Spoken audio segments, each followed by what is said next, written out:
It's late, the kitchen is quiet, and your bank app shows $12. Your rent is due in 9 days, and 3 minimum payments are lined up like tiny red alarms. If you're living on a modest paycheck and still feel trapped, this moment might look familiar. You're not just broke, you're also in debt.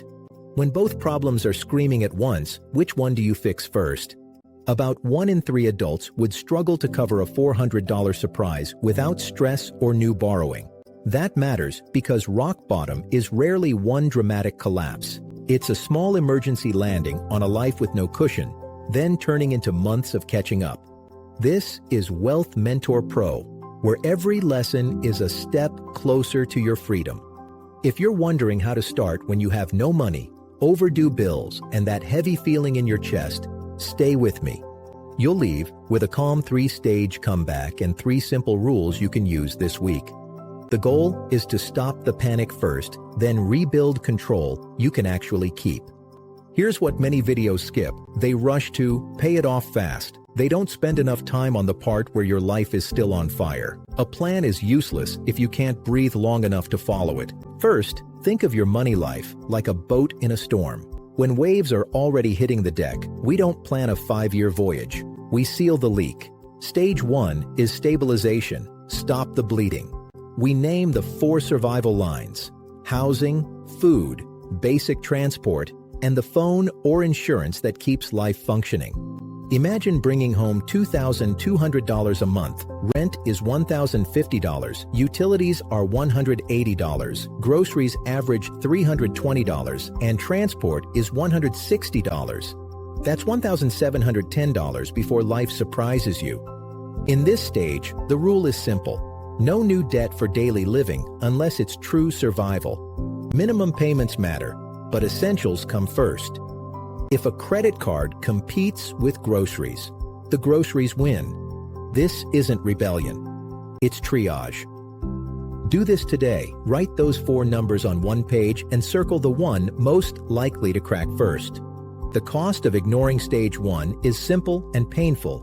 We keep borrowing just to survive, and the hole deepens quietly. A calm move that can change this week is 1 phone call. Ask lenders and utility companies about hardship plans, lower minimums, or temporary pauses. You're not asking for a miracle. You're asking for a workable path.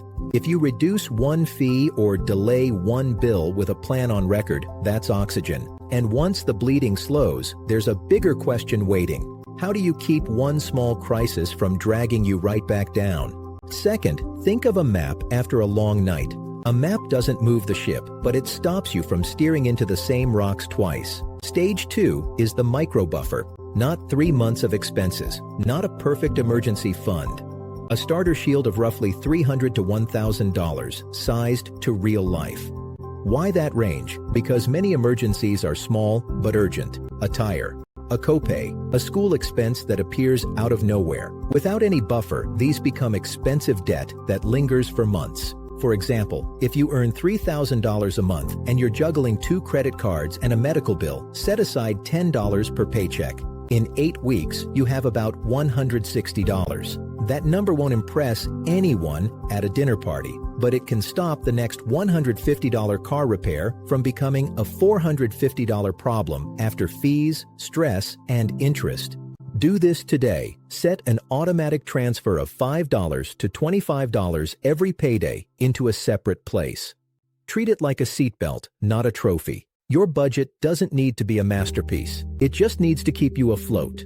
The risk of skipping this step is relapse. Without a buffer, every surprise pushes you back to the card and resets your progress. Third, we use that same map to chart a debt path you can repeat. Once you're no longer in free fall, you can choose a method instead of guessing under pressure. You'll hear about 2 common approaches. The snowball starts with the smallest balance for motivation. The avalanche starts with the highest interest for efficiency. Either can work. What doesn't work is a plan that assumes willpower can replace a paycheck. Imagine earning $1,700 a month with shifting hours. You owe $600 on a store card, $1,900 on a credit card, and $2,500 in medical bills. After essentials, you might have $80 left in a normal month. A realistic plan is minimums on all debts plus $40 extra toward the smallest one. Do this today. List your debts from smallest to largest and write the minimum next to each. The cost of skipping this step is quiet but brutal. High interest turns later into longer, and uncertainty keeps your brain stuck in survival mode.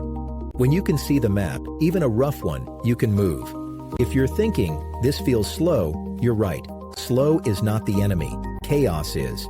But here's what almost no one tells you. The first goal is not speed. The first goal is stability that prevents new damage. If you've ever felt ashamed that you can't follow the all-in advice, you're not broken. The plan was just built for a different income. And if you want to share it, what's the one bill that tightens your chest each month? One word in the comments is enough. Now, we turn the 3 stages into 3 simple rules you can use this week.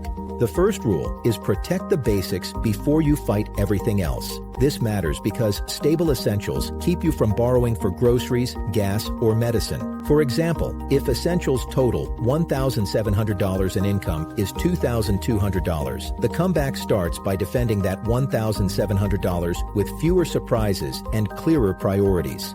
Cut quiet leaks first. Unused subscriptions, overdraft risks, late fee traps. We are not trying to win an award for suffering.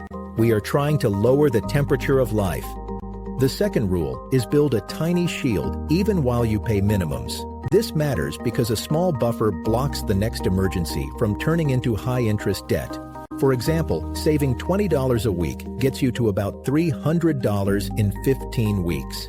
That is real progress for someone living paycheck to paycheck. Keep that money separate if possible, even if it's just a second account. This answers the hardest question at the start. You stabilize first, then build a small cushion while holding the line on debt. Then you press harder once you're not one flat tire away from collapse. The third rule is attack one debt at a time with a plan you can repeat. This matters because repeatable plans beat heroic plans. For example, once the $300 cushion exists, adding $50 a month to the smallest balance can remove a debt that used to feel permanent within a year.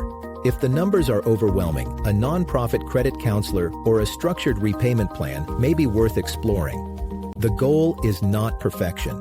The goal is momentum that still works on a tired Wednesday. Here's the quiet payoff that makes these rules stick. Once a week, take 10 minutes with a pen and your last few transactions. Ask 3 questions. What did I have to pay? What did I choose to pay? What surprised me? This small ritual tightens your plan and softens the shame. You stop being someone who avoids the numbers, and you become someone who checks, adjusts, and keeps moving. So if you're back at that kitchen table with $12 on the screen, remember the order. Stabilize the bleeding, build a tiny shield, then choose a debt path you can live with. Rock bottom isn't a personality trait. It's a season. And with a steady hand and a simple map, seasons change. This is Wealth Mentor Pro. If this helped you feel a little steadier, you can like the video and subscribe for more calm, practical money guidance. And when you're ready, watch the next video that's on your screen and keep the momentum going.